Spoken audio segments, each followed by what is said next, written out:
Rams and University of Pikeville Bears. Rams trail 1-0 and the Bears add on. Cam Revel hits a bomb to the wall. Be a bases clearing double where Revel would advance to third. It's 4-0 Bears. It'd be 5-0 when the Rams start their rally in the fourth as Sean Steele gets the party started.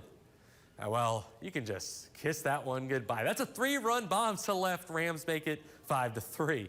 And they keep going in the fourth. Andres Vega hits it to short, but the bobble can't get the double play, only gets 1 out and 1 run scores. Next at bat, Dalton Graham gets underneath of one.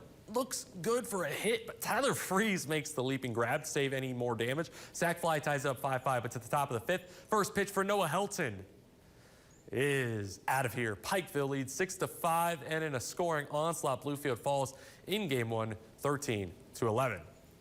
Then in game two, another scoring onslaught and another Rams defeat, losing to the Bears 11-8 in game two.